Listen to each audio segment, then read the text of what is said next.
नमस्कार, मैं श्वेता सिंह स्वागत करती हूँ आपका आईपा में। आईपा यानी all India progressive politics association, जहां हम बात करते हैं प्रगतिशील राजनीति के लिए, प्रगतिशील समाज के लिए और समाज कल्याण की बातों पर हम बात करते हैं।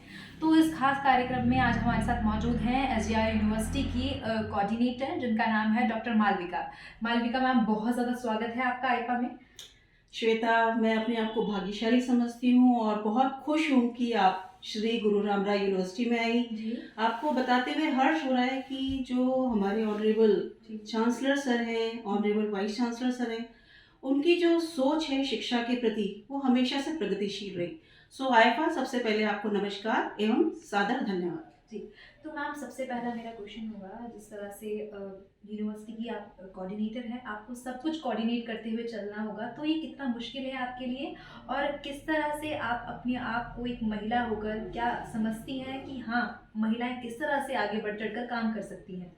देखिए, जब से ये उनका विश्वास मुझ में जागा है कि मैं विश्वविद्यालय की समन्वयक के रूप में काम करूं, तो आपको आश्चर्य होगा कि मुझे तो कहीं पर भी कोई भी समस्या उत्पन्न ही नहीं हुई। जी, मेरा पहला ये उद्देश्य रहता है कि हर व्यक्ति को मैं अपने सामने जो है जी, उसको उस आइडेंटिटी की तरह ट्रीट करूं, हम्म, क्योंकि वो पर्सनैलिटी अपने आप में है। हम्म, तो ये मेरे लिए बहुत बड़ी बात है कि एज महिला आप मुझे देखती हैं या मुझे लोग समझते हैं, तो महिला और पुरुष में मुझे यहाँ कहीं भेदभाव नहीं लगा, जी, क्योंकि सहयोग मुझे दोनों तरफ से इतना ज़्यादा मिला, इतना विश्वास मिला कि आपको मेरे सामने तो कोई कंप्लेंट ही नहीं है। जी, जी, जी। हाँ जी।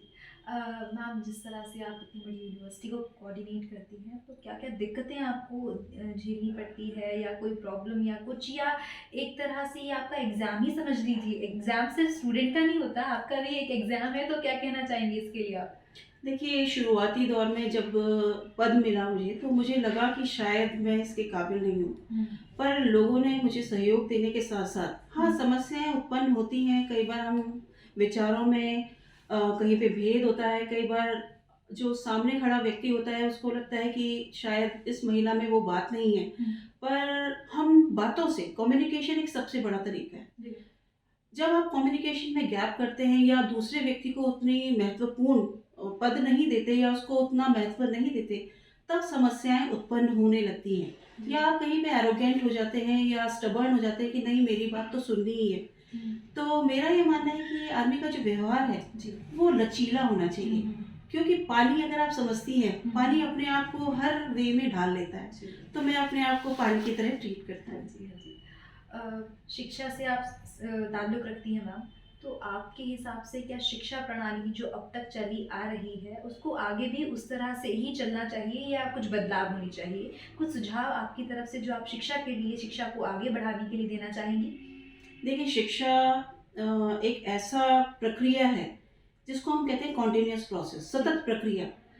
सतत प्रक्रिया अगर आपने इसको नाम दिया है, तो डेफिनेटली जैसे जैसे समाज बदलता है, जी। समाज में आने वाले व्यक्तियों की सोच बदलती है, व्यक्तियों की सोच वैज्ञानिक होती है, तो शिक्षा को भी अपने आप में बदलाव लाना चाहिए। हुँ, जब तक अगर हम स्टैग्नेशन, जो पानी रुक जाता है तो वो बदबू मारता है, हुँ, वैसे ही शिक्षा भी हो जाती है कि वही अगर आप पुराने ढर्रे में चले या हुँ, बच्चों की इच्छाओं के प्रति आप जागरूक ना रहे, समाज उसके प्रति नई सोच को शिक्षा में ना डाले, तो कहीं ना कहीं हम पिछड़ जाते हैं। तो जी, आज आपके सामने एक विषय आता है, हुँ, मुझे नहीं पता आप ये प्रश्न बाद में पूछेंगी कि नहीं, हुँ, हाँ जी, कि क्यों भारत अभी भी अपने जो स्टैंडर्ड ऑफ लिविंग की बात आती है, कुछ तबका तो ऐसा है कि उनका स्टैंडर्ड ऑफ लिविंग बाहरी लोगों से भी ज़्यादा है, हुँ, पर शिक्षा के क्षेत्र में कहीं न कहीं जागरूकता का अभाव हमें लगता है। जी, जबकि जो सरकार है, चाहे कोई भी हो, वो अपनी तरफ से बहुत सारी कोशिशें करती है।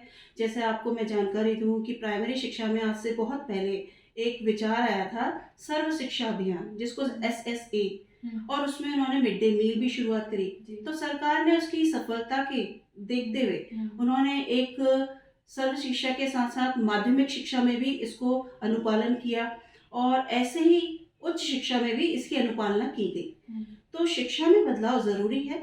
शिक्षा समाज के लिए है, समाज शिक्षा। अगर आप देखें तो शिक्षा और समाज एक दूसरे का आईना है। हुँ, तो जब आईने में हम अपने आप को देखते हैं कि हाँ, देखिए मेरा यहाँ पे से कुछ खराब हो रहा है, तो मुझे समझ जाना चाहिए कि मुझे अब कहाँ पे चेंज चाहिए। तो उसी प्रकार से जो शिक्षा है वो समाज को पहले रखते हुए या समाज में जो व्यक्ति हैं उनका उनकी सोच को ध्यान में रखते हुए शिक्षा में डायनामिज्म जिसे कहा जाता है। जी अगर आप देखें नई शिक्षा नीति जो न्यू एजुकेशन पॉलिसी का जो ड्राफ्ट आया है, जी इसमें आजकल आपके काफ़ी कॉन्फ्रेंसेस सेमिनार हो रहे हैं। तो पर्पस क्या है? ऑब्जेक्टिव यही है कि शिक्षा में बदलाव है, जो शिक्षा में बदलाव आए वो बेहतर हो, सभी के लिए सराहनीय हो, और जो एक आज बेरोजगारी की समस्या उत्पन्न हो रही है वो क्यों हो रही है? कहीं ना कहीं शिक्षा हमारे बच्चों के लिए उस प्रकार की नहीं है कि जो उनके रोजगार, तो रोजगार परक शिक्षा। अगर आपको मैं इसमें एक एग्जांपल दूं कि महात्मा गांधी जी ने एक बुनियादी शिक्षा की धारणा की थी और उसमें उन्होंने 5 घंटे का टाइम टेबल था और उसमें से आधा समय प्रैक्टिकल एजुकेशन और आधा समय थ्योरेटिकल। तो न्यू जो नई शिक्षा नीति है कहीं ना कहीं इस धारणा को बदलने के लिए ही इसका ड्राफ्ट तैयार किया जा रहा है। इसमें लोगों को, आम जनता को भी शामिल किया जा रहा है। काफ़ी सेमिनार्स, कॉन्फ्रेंसेस हो रहे हैं ताकि शिक्षा ऐसी एडमेंट या स्टेग्नेशन प्रोसेस ना रहे, बल्कि ऐसी बने जो सभी के साथ चले। तो शिक्षा हमेशा समाज के अनुरूप होनी चाहिए और डेफिनेटली मैं ये मानती हूँ कि शिक्षा में हर समय के साथ बदलाव होना ज़रूरी है। जिस तरह से आप एक यूनिवर्सिटी संभालती हैं और बच्चे यहाँ पे पढ़ने आते हैं, तो युवा पीढ़ी है जो यहाँ पे पढ़ने आ रही है, और हम आजकल देख रहे हैं कि हमारे जो युवा पीढ़ी है वो नशे की प्रवृत्ति में आगे बढ़ रही है। हर छोटे से छोटे बच्चे देख लीजिए, आप गली में आपको नशा करते हुए मिल जाएंगे। तो इसका मुख्य कारण आप किस चीज़ को मानती हैं और क्या सुझाव आप देना चाहेंगी कि किन वजहों से ये हो रहा है? देखिए, आप बिल्कुल सच कह रही हैं कि जो हमारी युवा पीढ़ी है, युवा जिसको हम कहते हैं, और आपने ये बात बिल्कुल सही कही कि जो अभी विद्यालयों में पढ़ने वाले बच्चे हैं वो अभी नशे की लत में, मतलब नशे की लत में अपने आप को डाल रहे हैं। जी देखिए, मेरा पहला तो एक बहुत ही जो आज समस्या हमारे सामने है वो है जनसंख्या, जिसका विस्फोट हो चुका है और भारत में तो हो ही चुका है। और कहीं ना कहीं ये जो नशे की आदत है, पाश्चात्य संस्कृति को बच्चा देखता जरूर है। देखिए, मुझे बहुत अच्छा लगता है कि जब मैं टीवी में देखती हूँ या बाहर देखती हूँ कि लोगों ने कैसे बढ़िया कपड़े पहने हैं, बड़ी कार में जा रहे हैं। तो ये पाश्चात्य संस्कृति जो फास्ट मनी और फास्ट जो रिच बनने की प्रवृत्ति हो रही है, उससे जो हमारा बाल मन है वो प्रभावित हो रहा है। और वही बाल मन जब प्रभावित होता है तो वो कहीं ना कहीं अपने पेरेंट्स को, और यहाँ पे एक जिम्मेदारी हमारे माता पिता की भी। देखिए, क्यों है कि आज जो स्टैंडर्ड ऑफ लिविंग को हायर बनाने के लिए दोनों माता पिता सुबह 7 बजे निकल जाते हैं और शाम को 9 बजे तक आते हैं, और बीच में उनका जो बच्चा है विद्यालय से घर आया या विद्यालय के बाद किनके साथ बातचीत करी या कैसे करी, और जब वो 9 बजे आते हैं तो उसके बाद वो अपने बच्चे को झिड़क देते हैं। तो बच्चा अगर कुछ शेयर भी करना चाहता है तो वो अपने माता पिता से नहीं कर पाता। तो वहीं पे कहीं ना कहीं उसकी कुंठा बनने लगती है, और कुंठा बनने के साथ साथ वो ऐसे व्यक्तियों को ढूंढता है जो उसकी बात को सुने। और उसको ऐसी बाल अवस्था में जब उसका जो मन बिल्कुल ही कोमल है, वहाँ पे जो बात सुनने के लिए ऐसे व्यक्ति मिलते हैं जो उसका फायदा उठाते हैं। और यहीं से धीरे धीरे पहले सिगरेट, फिर सिगरेट में नए नए तरह के नशे और नए नए तरह की चीजें, और फिर बच्चा जो अल्टीमेटली जो समाज का प्रतिरूप है, वो प्रतिरूप क्या आ रहा है कि हमारा जो युवा है वो नशे के रूप में या नशे की लत में जाता जा रहा है। अब जो सवाल मैं पूछना चाहूँगी वो बेहद समाज के लिए शायद उसे एक बहुत बड़ी एक विडंबना कहेंगे। उत्तराखंड की ही बात करते हैं, वहाँ पर एक स्कूल में भोजन माता जो शेड्यूल कास्ट से बिलोंग करती है, उसको पंडित स्टूडेंट्स ने उसके हाथ का भोजन करने से मना कर दिया। तो शिक्षा के क्षेत्र में और इतनी कम उम्र में उनके दिमाग में ये चीज़ अच्छा डालता कौन है कि ये इस कास्ट की हैं या हम लोग इस कास्ट के हैं। तो शिक्षा के क्षेत्र में ये जो चीज़ें आ रही हैं, इसके लिए आप क्या कहना चाहेंगे कि क्या आपको लगता है कि बच्चे किस ओर जा रहे हैं? देखिए, शिक्षा के क्षेत्र में शिक्षा का इसमें सच में बहुत बड़ा रोल है। आप सच कह रहे हैं कि भोजन माता के लिए अगर कोई ऐसे छात्र जो विशेष रूप से अपने आप को कहते हैं कि हम किसी पर्टिकुलर उससे बिलोंग कर रहे हैं या किसी पर्टिकुलर कास्ट की जो भोजन माता है हम उनके हाथ का भोजन नहीं करेंगे, तो कहीं ना कहीं देखिए आसपास रहने वाले लोग या ऐसी पुस्तकें या किसी का नाम नहीं लेना चाहती हूँ, जी जी जी ये माता पिता का सबसे बड़ी जिम्मेदारी है। जी और माता पिता भी हम शिक्षा के ऊपर डाल देंगे कि कहीं ना कहीं या तो सही में इतने प्रोग्रेसिव होने के बाद, इतनी नई नीतियां सरकार के द्वारा चलाने के बाद, इतने प्रोग्रेसिव विचारधारा और इतने वर्क करने के बाद भी अगर ऐसी कहीं दुर्भावना उत्पन्न हो रही है, तो मैं स्वयं को भी जिम्मेदार मानती हूँ। जी। अच्छा, इस चीज़ को मैम क्या हम प्रगतिशील समाज कहेंगे जहाँ एक शेड्यूल कास्ट की भोजन माता के हाथ का भोजन खाने से ब्राह्मण बच्चों ने मना कर दिए? क्या ये प्रगति है? क्या इसी के लिए हमें एक भारत बोला जाता है जहाँ संस्कृति हमारी सबसे बड़ी आती है? तो क्या यही हमारी संस्कृति है?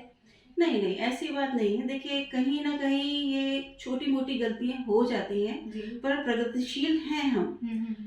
उस वक्त जो सबसे बड़ी बात होती है कि as a teacher, as a शिक्षक, मेरी ये जिम्मेदारी बनती है कि उसे सही और गलत, एक ह्यूमन बीइंग की डेफिनेशन मुझे बताना कि हम सभी मानव हैं। मानव बना किससे? काट के दिखाया जाए तो सभी का खून लाल है, कहीं ऐसा तो नहीं है मेरा हरा है। तो शिक्षा की और शिक्षक की और समाज की ये प्रगतिशील हैं।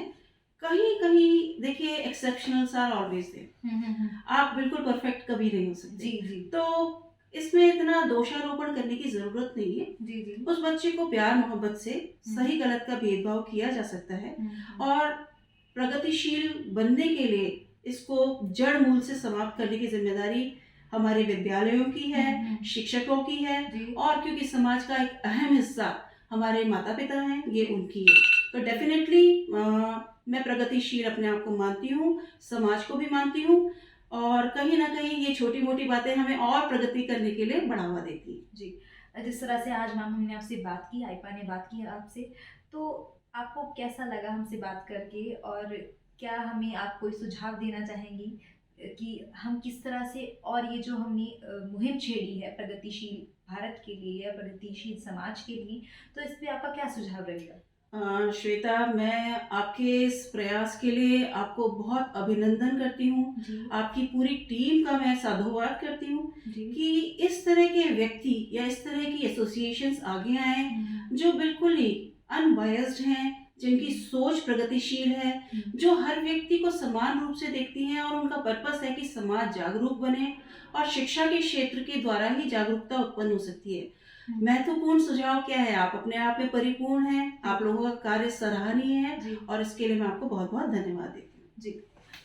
तो ये थी डॉक्टर मालविका, यूनिवर्सिटी कोऑर्डिनेटर, जिन्होंने हमें बताया कि अगर प्रगतिशील समाज चाहिए तो इसके लिए समाज के हर एक तबके को हमें आगे बढ़ना होगा, चाहे उसमें शिक्षक हो, माता पिता हो, चाहे स्टूडेंट हो। तो खास बातचीत में आज इतना ही। अगर आपको हमारा प्रोग्राम अच्छा लगा तो हमारे चैनल को लाइक कीजिए और चैनल को सब्सक्राइब कीजिए। धन्यवाद।